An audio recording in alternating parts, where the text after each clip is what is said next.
Welcome to Insight Analog Photography Radio Program. I'm your host, Scott Shepard, and of course, the Insight Analog Photography Radio Program is all about traditional process photography. We talk about instant photography. We talk about black and white. We talk about color film. We talk about dry plate, wet plate, you name it, alternate printing processes, everything going on in analog photography. And of course, the Insight Analog Photography Radio Program is brought to you by Fujifilm over at www.fujifilmusa.com/professional. They have beautiful C41 color neg, black and white, color chrome, and of course, instant film rocks. These guys have so much great things going on right now with instant film. Of course, they have the pack film in 3¼ by 4¼ and 4x5, color, black and white, high-speed black and white, but you know what's even cooler? They have the Instax cameras and film.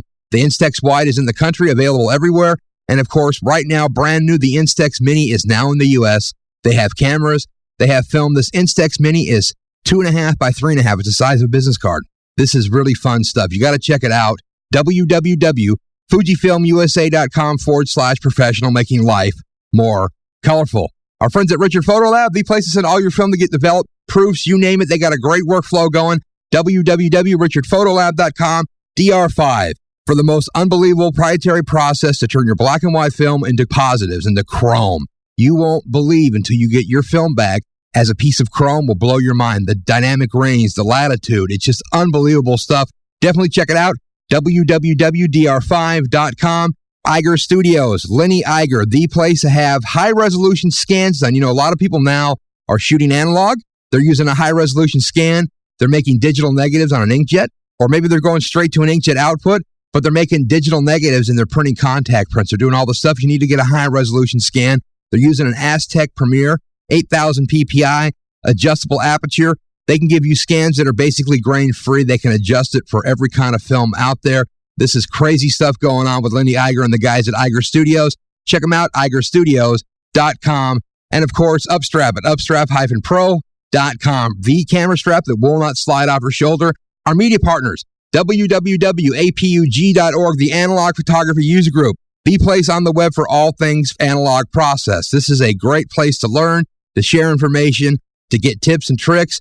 The community for analog photography, www.apug.org. And of course, our photographic philanthropy partner, George Eastman House International Museum of Photography and Film, www.geh.org, the place to go to find out about the history of traditional analog photography. These people are keeping this alive. They have over 7,000 cameras in their museum of everything that's ever been made, including the Hasselblads that were shot on the moon. You name it. They have the collection. This is a great way to help support. You can be a member of George Eastman House organization. They have a lot of great things going on, but this is something you can do to help give back to photography, to help keep traditional analog photography alive for generations to come. Definitely check them out, www.geh.org. On this issue of Inside Analog Photo, we're going to have with us Robert Boyer. Robert is a fine art photographer from the East Coast, been doing commercial photography and fine art work for many decades. We're going to talk to him about his work, his website, some of the stuff that he's been chatting about over at APUG, and a lot of great stuff that Robert's got going. Robert, how you doing today, buddy? Robert, how you doing today? I'm doing great. How are you doing? Good. Thanks for joining us here on Inside Analog Photo. Great to have you on the program today, and I really appreciate you taking time to join to talk about your transition from digital to film. We're going to be talking about that and why you like film over digital. And secondary, I want to talk today about some of the stuff that you've been working on with workflow. As we all know, lots and lots of people love to shoot film. And no matter what the traditionalists say, because of our environment, the way things are printed, a lot of people that are shooting film are doing this hybrid workflow. Absolutely. Actually, I've made a transition from film to digital, sort of back to film. I put a lot of thought into why I shoot film, and it really boils down to three equally important things. First is aesthetics. I just love the way film looks. Let me qualify that a little bit. I'm a black and white guy, and I love the way black and white film looks. Two, partly psychological. I've shot maybe 100 or 200,000 digital pictures professionally and personally, and never once did I ever think, boy, I wish I would have shot this on digital. However, I have thought many, many times, boy, I really wish I would have shot this on film. So that psychological aspect of it, I don't know whether it would have been better or looked better on film, But there are a lot of pictures I've shot digitally that I just really wish I would have shot them on film. There's two reasons, I think, here. There's a psychological aspect, and then there's a straight, raw, technical aspect.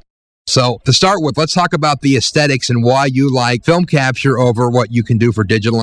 We can talk all kinds of digital, from point and shoot to high-end, ultra-large pixel bucket, medium format sensors. I mean, why do you like film over digital? Well, one, there's a rawness and immediacy that's almost hard to describe about images on film. Whether you scan them with a high-end scanner or print them chemically, they look different. The tone curves are very, very different, especially if you shoot in contrasty light.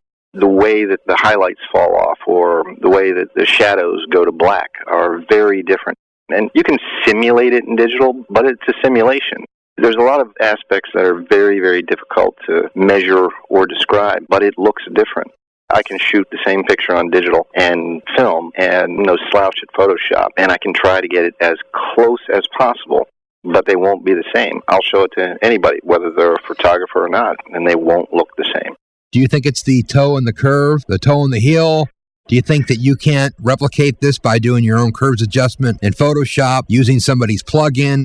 I mean, besides the way the silver reacts either with black and white or when it turns into a dye cloud into a color image, what do you think is keeping digital from emulating what's going on in analog land?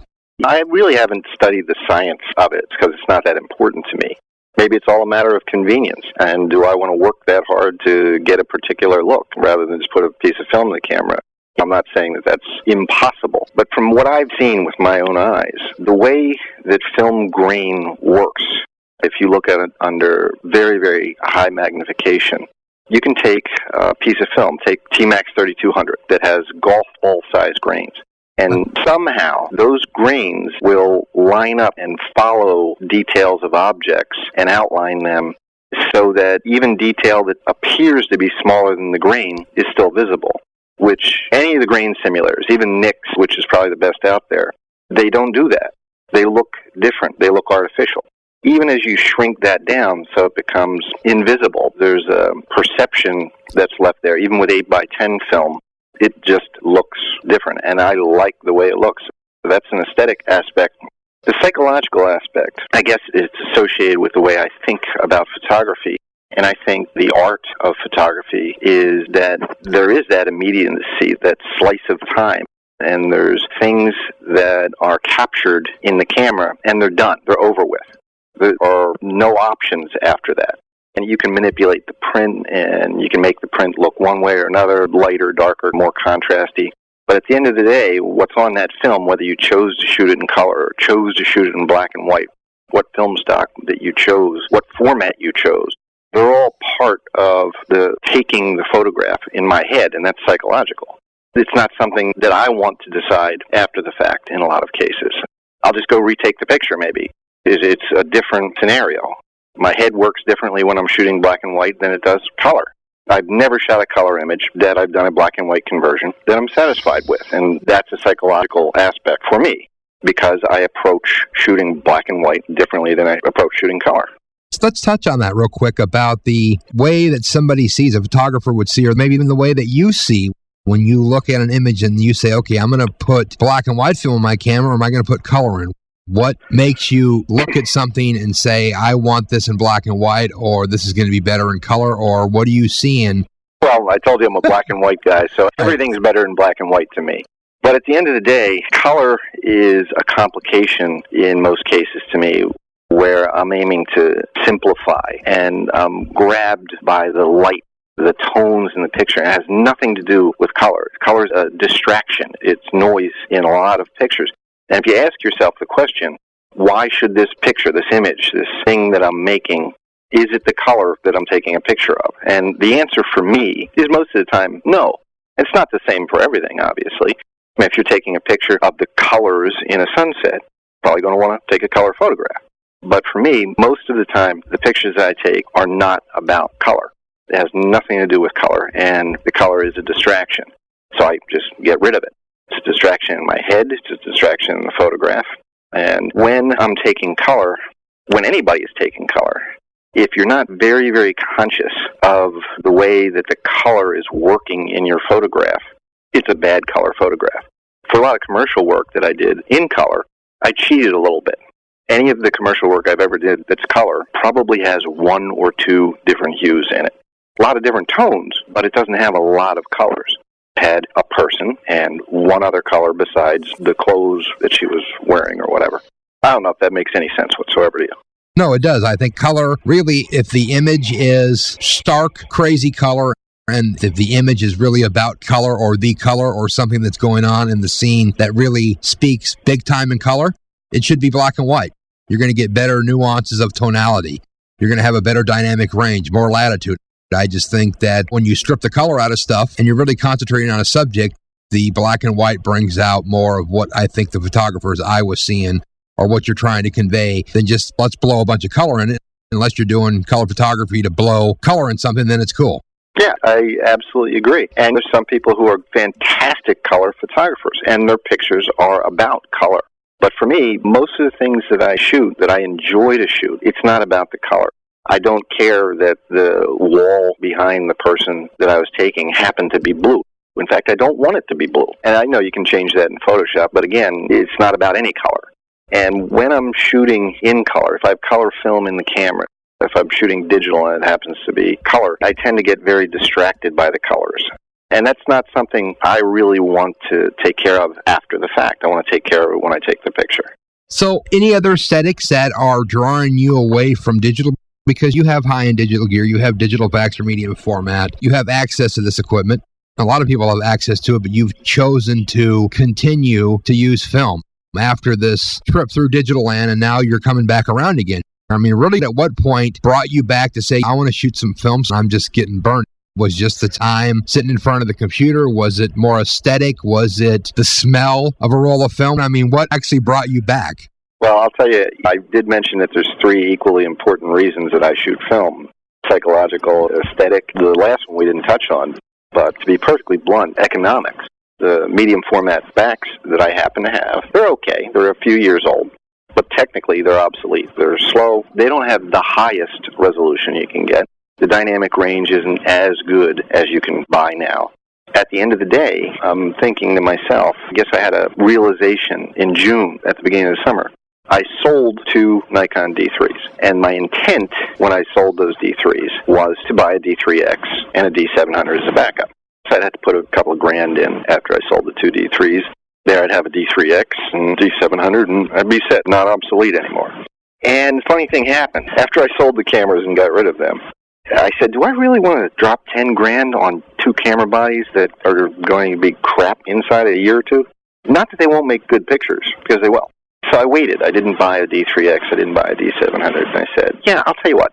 The next time I really need a digital camera, I'll buy it then. Here's the funny thing. The only thing that I've used digital for is a couple of lighting workshops that I've done where it's very, very educational to see what I took right now on a tethered computer. And eBay shots, things like that. And what did I substitute for my digital? I actually started shooting my favorite film cameras again in smaller formats. I've never stopped shooting larger format film. So it's really an economic reason, too. Well, I bet you're glad you sold those D3s because now there's a D3S, so those things Absolutely. are worth even less than they were a few months ago. And don't get me wrong either. I mean, I love the D3 for a camera that you can put at ISO 6400 and walk around with slow glass. And I mean 2.8. A lot of the Nikon glass is slow. I consider 2.8 slow. But at 2.8 at 6400, that's an incredible piece of gear to go shooting around at night. It's fun. Yeah, don't get me wrong. There's a time and a place for digital. I have D2Hs and D2Xs. They do a good job for me. They each have probably 100,000 exposures on them, to be blunt. And I use them for eBay photos, and I use them for doing workshops, like I said. Like an M9 came out, for instance, and I was all set to buy one. I'm really glad that I sold those D3s because I'm not a photojournalist. I'm not a sports guy, and I shoot very little commercial work in small format anymore. So it's like, what do I need those things for? But the DM9 came out. I'm like, oh, man, I'm glad I didn't buy the D3X because what I really want is I want a small, really high-quality camera because I love having a camera with me, and I don't like the point-and-shoots. They look like crap. And I stopped myself because it's $8,000. I had three perfectly fantastic Leicas, M3s and M6s, and I said, why don't I just use these? So actually, that's what I've been doing. I have a confession to make. I haven't shot much 35mm film before this summer in years and years and years. But I don't want to carry around a D3X. I love carrying around my Leica. And if I were shooting for a news agency or something like that, I'd probably buy an M9. And I'd look at them as throwaway pictures, and some of them might say, I wish I shot that on film. But I shoot maybe 300-400 rolls of film a year. Most of it I process myself. My M6s are perfectly fantastic for that. Why would I want to spend $8,000 on a camera that's not going to do as good a job as my M6s, depending on what film I put in it? So it's an economic one, too. And even if you're a pro photographer, if I were a landscape photographer, for instance, I probably wouldn't spend $40,000 or $50,000 on a digital medium format system from scratch. I'd probably buy a 4x5 camera and a couple of lenses and be done with it. It's hard to justify digital unless you do the volume. And for commercial photographers who have a whole crew and a couple of models and an art director, a couple of makeup artists and a location, and they have a shoot that costs $100,000 for that day, digital makes a lot of sense because they got to know if they got that shot. A reshoot in this day and age is not an option. But if you're taking pictures for yourself or you don't have $100,000 invested in a shoot for a couple of days, why not do film? Economically, if you're a professional that doesn't do that low a volume, or you do landscape or something that isn't ultra-critical that the art director sees right now to approve, I'd say shoot film. It's cheaper. I mean, it really is cheaper, and you can soup your own stuff. I mean, you can send your stuff to a high-quality lab, and it still ends up being cheaper. So let's look at this, okay? So you got your old gear, an M6, a Mamiya C220, who cares, okay? You got a cool film camera. You buy a roll of film, cost you between $4 and $8, and you send it to a lab, and you have high-quality processing done. You get proof prints back, and you get a high-resolution scan, and it costs you $20. Now, divide $20 into $5,000 for that body. How much film do you got to shoot? Exactly. A lot. A heck of a lot. Say you're a still life photographer, or a landscape photographer, or a product photographer, or even a fashion photographer. And I'm not talking about the rock stars of fashion photography. I'm talking about the grunts like I used to be. You shoot for mid-level designers or mid-level companies, catalog work, things like that. The high-end where quality is important. You wouldn't shoot it on a D70 or even a D3. You got a couple choices. You got medium format digital, really to compete, image quality-wise. You got medium format film, or you got 4x5 film, depending on what you shoot, products or tabletop or landscapes. I still haven't seen medium format system, and I've shot with a bunch of them and owned a couple that can touch 4x5, especially in color for landscape. So it's a matter of why wouldn't you shoot film if you need to compete on quality? Just go a format larger, or even the same format, as long as you're using the right film stock, especially for things like still lifes. Or take one of the projects I've got. I'm photographing portraits with an 8x10 view camera, very, very specifically because of the 8x10 aesthetic. That would be impossible to shoot with a stitch back and the best digital back you can buy. It just doesn't make any sense. And even if you're doing product photography, unless you can afford a $100,000 investment, you might as well shoot 8x10 film or 4x5 film, because to come close with a digital stitch back technology, I mean, the turnaround time is not even really improved that much. So economically, it makes sense for some people. For other people, sports shooters, things like that, it makes no sense economically. Wow. Yeah, I mean, that's such a truth. Like you said, I mean, the only way that you're going to be able to get that kind of quality resolution is stitch it or use a scan back. I don't know. It just seems a lot easier to throw a piece of chrome in a holder and fire off a shot and go, wow, look at that. It is. It really is. And I think a lot of this effect's actually going to become apparent to people. Maybe I'm the odd man out thinking that people from even a business or economic standpoint think it's nuts spending that kind of money on digital gear when it's easy to economically get similar quality. So I think there's, I guess, a lot of people who never even have seen a view camera. So they're coming at this from a DSLR, small format standpoint, and they're looking to up their quality. The answer to that used to be medium format film, and now the answer to that's medium format digital. Now, if they really need to up their quality, they've got two options, medium format digital or film. And you've got a $40,000 option, or depending on your budget, a $500 option, a $1,000 option. $2,000 will buy you medium format equipment that'll kill, or 4x5 equipment that only the rock star photographers could afford 10 years ago. Well, I mean, look what you can get a Cinar P2 now for on eBay. It's unbelievable. Exactly. How much did that thing even cost new? I don't remember. It was a lot. Ghastly expensive. They're like $1,500 now for a brand new one. If you're an enthusiast, you do it for the love of it. Or you're just starting out and you want to compete quality-wise, and there is no gotta have it right now. There's no reason not to explore film. I mean, you can be like a kid in a candy store with some of the stuff that you can buy for a song nowadays.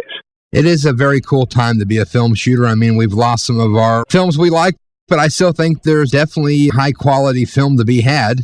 There's no reason to cry because Kodachrome died. I loved Kodachrome just like everybody else. I've shot countless rolls of Kodachrome. But to be blunt, before it went away, I was shooting Ektachrome and Fuji. Probably most other people too. So I'll shed a tear. But I honestly don't know anybody who wasn't shooting the newest Ektachrome or Fujichrome that shot film. So I haven't run across anybody who actually shot Kodachrome in so long. It's not even funny. How about you? Have you shot Kodachrome? No, I don't think in 20 years. And I'm looking at my film hork right now in the studio. I got lots of Fuji and I got some Kodak stuff, but I don't have any Kodachrome. I'll tell you the one thing I really do miss. I keep hoping somebody is going to make an investment. It's probably wishful thinking. Is I really miss large format Polaroid. I know that Fuji has the 4x5 film out, and you put me on to high ISO stuff, which I'm going to try out. But there are certain, especially 8x10 Polaroid materials that just were so unique. They just look fantastic. Whether you were like me and you shot it straight or you did Polaroid transfers, which I was never a big fan. I respect people who do that or have done it and could make artwork out of it. But I truly miss 8x10 Polaroid materials, and I'm keeping my fingers crossed. Well, Dr. Florian Capps, the guy that's doing the Impossible Project, also acquired all of the equipment from Polaroid to do 8x10. So put it this way, if I were you, I would find my 8x10 film holders and my processor units on eBay that are cheap right now. You better snatch them up. I've already got all that stuff. Well, you got the smoking deal on one. You got a brand new one in the box for free. But I'm telling people that I would bet at one point here you'll see 8x10 again. Now, I don't know how they're going to do that or what his deal is and how ghastly expensive it's going to cost, but instant photography is very special and it's cool. You've been playing around with some of the pack film stuff, and I think when you experience some of this 3000 ISO black and white, it's going to blow your mind. But nevertheless, 8x10 in Fuji Color or Impossible Project. Did you notice that the Impossible Project, their statement was that this new SX70 and 600 film, the first stuff they're going to release is black and white? Really? I know of the project, but I sort of haven't been keeping track of it since their goal right this second is the smaller format films, and I'd really like the bigger stuff.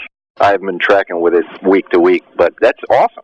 And it's really interesting when you look at it because what they're doing is they've partnered up with Ilford. So I think Ilford's going to be making some emulsion, and they're going to try to wrap it together in a package with a battery. But nevertheless, who knows what will happen? But I don't think instant photography is dead. And if you got enough money, you can have Tracy's store build you a 20x24 Polaroid, an exact duplicate. And then John Reuter's got plenty of film you can buy at, $8,000 a case. And you can shoot 20x24. A little outside my budget for what I'm shooting nowadays. I mean, just one note on the Polaroid and the Polaroid transfer. It really is unique. And if you don't think so, it's because you've never seen it up close in person. It's way different than Polaroid simulations in Photoshop. And I've seen all of them. In fact, I think most of them are stupid. All the Polaroid transfer simulators, you run the filter in Photoshop, it actually builds the texture into the image, which I think is pointless. That's not the point. The point is the tangible product you hold in your hand that's one of a kind, and it has a unique texture, and you're never going to produce that ever again. That's it. And maybe that's ridiculous, too. So I'm ridiculous, but I think the Photoshop filters to emulate are more ridiculous. Yeah, I mean, here's the thing. People can shoot pack film and experience this instant look, this technology. You can buy an old plastic color pack 3 or 4 camera on eBay for $10, $20. That's basically brand new. Throw a couple AA batteries in it, buy a pack of pack film, and start shooting. It's unique. It's cool. It is, and it does. It has a unique look. It's very, very difficult to get it right, and Photoshop simulations are not the same, but it's a tangible thing, too. And while we're on the tangible thing, just so people listening to this don't think that I'm an old man who just can't get along with the new stuff, I think the digital revolution, so to speak, in photography, the true revolution, in my mind, is not digital capture. Maybe it is for consumers, but I'm talking very, very specifically people who love photography. The true revolution is digital output and the things that people can make. And one of the things that I find really troubling is there are a significant portion of photographers out there, whether it be consumers and casual people, or even people who really, really are enthusiastic about it, who don't actually make things out of the photograph. They don't make prints, they don't make books. And I think, and this is my philosophy, my aesthetic, Photographs are, at the end of the day, are something you make and are tangible and they're done and you can hold them. And that's where the real digital revolution, that's huge for photographers in terms of being able to produce fantastic prints. I mean, I still make chemical prints, but most of them are alternative process because of their unique, tangible properties. But I can make fantastic prints on my home inkjet. I can contract a friend of mine who has a 64-inch wide printer and make absolutely amazing prints from my 8x10 scans, just truly amazing. Books, I mean, all the book services out there. I mean, I think that's really the amazing thing that you can do.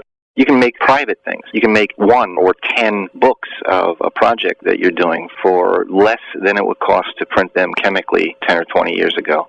The kind of quality and the things you can do with digital output, there's no way as a private individual or a limited production run you could have afforded 10 or 20 years ago. It just was unobtainable. And that's what I think people should really, really take a look at is digital output. Whether they shoot film, hopefully they shoot film, but the kind of things you can make with your photographs are just unbelievable. It is, and I think that is a huge thing to be able to do some of the output now. And I think the next thing I'd like to chat about here is your experiences with Aperture and digital workflows and how this would apply to a analog photography. A lot of people, yes, are shooting film. They're souping their own film. They're making optical prints, and they have no need for a storage device besides a file cabinet or a nice wood box. But a lot of people are shooting film, sending it to the lab, getting it scanned, and now you have the same digital asset management problem you have if you're shooting digital. You have lots and lots of images. You can stick the negatives away and great, put them in a box, put them in a safe, you can burn them, you can do whatever you want with them. But now you have these digital files, and it's a problem. It's a problem to find images once they're in the digital domain. It's a problem to categorize them. It's a problem meta tagging them. Let's talk about how you've been doing your current work that's been film acquisition and it's scanned, and now you're using like Aperture to deal with all this stuff. Actually, I am a huge Aperture fan. As most Aperture users out there, I have a love-hate relationship with Aperture. I love it. I love the concept behind it. I love the way it works. In fact, I give workflow workshops on both Aperture and Lightroom. And I actually, believe it or not, being a big film advocate, I make a lot of my living with workflow and digital media consulting for people, whether they shoot film or digital. Most of them shoot digital. I help them with workflow, organization, archival, things like that. And I guess I haven't screamed as loud about Aperture not being updated with the latest, greatest RAW cameras as most people because I shoot film. So it doesn't matter to me whether it supports the latest RAW formats or not. But I'll tell you what, I've got probably 20 or 30,000 scanned images myself, which isn't my entire library, but it's a lot. And if you don't have a solution like Aperture, like Lightroom, to organize these things and search for these things, it's a real nightmare. So I'd say Aperture saves me hours and hours and hours. And the other thing is I do a lot of digital output. I make books. I make books with Aperture. I make them with InDesign. I actually take small format negatives and make digital negatives on transparencies and do contact prints with them. And all of that I manage and orchestrate through Aperture. So that's part of my analog and my digital life. One of the things that I do is I take copious notes when I shoot large format. I don't do so much when I shoot 35 millimeter. I'm walking around or I'm at an event or something like that. But the way Aperture works, to a lesser extent Lightroom, it takes me probably 3 or 4 minutes to add every piece of data that I've taken in the field to my scan negatives.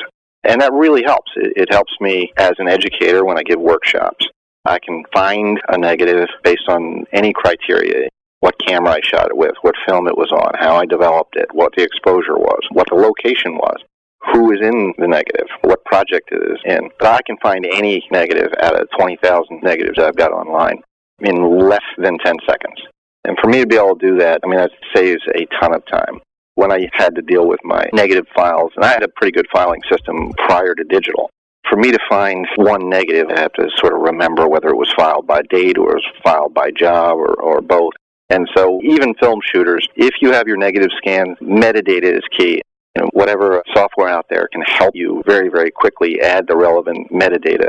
It's far better than keeping notes on paper with a negative. So there's my 2 cents on it. I think it's Aperture and Lightroom are just as applicable to analog as they are to digital. Do you find that you're using more of Aperture because Aperture's stronger when it comes to metadata categorizing and it's really much stronger than Lightroom is, even though there's a brand new version out now. Nevertheless, that you find you like it better because of its metadata and category type function and a database, or is it more of image manipulation or a whole package? It's not image manipulation. I'll be blunt. There's one image manipulation feature, which I actually don't use that much. I use it on things I shoot digitally, that Aperture has over Lightroom, and that's the highlights and shadows feature. It's fantastic. Slow, but it's fantastic. I use Aperture, and I love Aperture because of its organizational capabilities. I think the organizational capabilities outshine Lightroom, Photo Mechanic, and anything else out there by leaps and bounds. Correct me if I'm wrong, but I think the guy who did Extensys Portfolio, which is a multi-user professional digital asset management system, actually was one of the leads who put the whole Aperture program together at Apple, and they have a lot of similarities. It's a personal Extensys Portfolio. And so the features it has to very, very quickly manipulate metadata and add and subtract it, and the many, many different ways that you can utilize the product to organize your images almost relationally if you're a database guy. But very intuitively, you're not stuck with one organization. In my workflow classes, especially when they're focused on Aperture, a lot of people get hung up as to how to set up their initial organization. And I always tell them, it doesn't really matter. It's easy to change your mind in Aperture, and it's not 6 months worth of work. And so the features organizationally and how quickly it allows you to manipulate metadata are pretty much the reasons for me. If adjustments and the range of adjustments and non-destructive local adjustments and all that, if that's what you're after and organization is less important, Lightroom's a better product right now. I don't think anything compares to Aperture from an organization standpoint. No, it's pretty good stuff. And like you said, I'm sure a new version coming down the road here, always good stuff coming out of Apple anyways. So I think people that are shooting digital, even just to keep their archives together, should have the stuff scanned, even if they're just looking for something, because I think you can add custom fields in Aperture or even Portfolio or any program that's actually made for categorized stuff. You can put your own field in and say, well, those negatives are in drawer number 6, section 4, or whatever. Oh, yeah, absolutely. Like I said, when I take notes, part of the notes are where I took it, how I took it, contrast, but the other part of the notes is where physically I'm keeping those particular negatives, because a physical filing system does have to have a structure to it, and it's not always optimal. So if I need to find a physical negative, I'm going to go look in Aperture and pray that it's scanned already. I have a back inventory of negatives that are not scanned, as most film shooters or historical film shooters might. But if it's in Aperture, I can find a negative, even if I can't remember what date I took it. And like most people, my physical filing system is by date. It's hard to do it any other way. So just one caveat with Aperture. If you have typical production scans, you send your film out, you get a CD or a DVD with the scans on it, Aperture will do a fantastic job sucking those in, organizing them, making previews, whatever. If you have giant scans, I mean, some of the scans that I have are 2 gigabytes. 2 gigabyte image file. It's insane. I don't have hundreds of thousands of those. I don't think anybody does. But I do have quite a number of 500 meg and up image files from high-quality 4,000 or 8,000 DPI scans on larger format film. Aperture is not going to suck those things in, and it's just going to choke. Most things do choke on those files unless you've got the latest, greatest computer and gigabytes of memory. But what you have to do is pretty much have a small version that's linked to the big version. Just for anybody who's interested. This is one thing I have not written about on my blog, is using Aperture with 500 meg plus files, which I have no idea how many people will be interested in. But if anybody's interested in, email me and I'll be glad to share what I do. That is interesting. So what do you look forward to here moving in the future with your photography, with analog photography? You've had some pretty cool, interesting threads going on over at APUG. I think people should definitely look at your website, and we're going to be chatting more about different topics. But Robert, what are you looking forward to do here moving forward with your photography? Well, since I do maybe 1 or 2 jobs commercially a month now versus day in and day out, I have a list of projects that I would have liked to have done over the last 10 years that I never got around to. I mentioned one of them is my 8x10 portraits. So I see myself pretty much wrapping up some of my 8x10 people projects that I've been putting off for so many years. This year, I'll probably be focused on that. One of the things I really hope to do a lot more of this year and going into next is I love giving photographic workshops, both on digital workflow, on film, studio lighting. The problem is I really enjoy giving the workshops, but I don't like the administrative work in putting them together. I mean, it takes a heck of a lot of work, even small ones, 6 to 10 people. It takes weeks of prep time and location finding and booking models and hotels and everything else. I'll tell you what, I wish I could hook up with somebody who loved the administrative aspect, and I just have to do the workshops. That's what I do every week. So that's what I'd like to get done. But one way or another, I'm going to probably up my workshop schedule this year and shoot a whole lot more 8x10. No, I think that's very cool, and I think your workshops, people are going to be interested in that. Now, you're going to be posting some of this stuff up on, of course, your website, right? I don't usually advertise my workshops. People, by word of mouth, know them. People have done them in Dallas or the East Coast or Florida or West Coast. They sort of email me and say, hey, you're doing a workshop? And if I have 6 or 10 people and I have the time to put it together, I do a workshop. But I'd really like to do a lot more of them this year. I did 3 of them last year, which is not a whole lot. I'd like to do maybe double that, 6 coming within the next 12 months and see where we go from there. But yeah, I'll stick something up on my website if anyone's interested in it. I do large format, dark room, I do lighting, and I do digital workflow, believe it or not. So those are the things that I'd really like to do some more of this year. Very cool. I really appreciate you taking some time today, Robert, to talk with us. Great reading some of your stuff going on over at APUG and on your blog itself.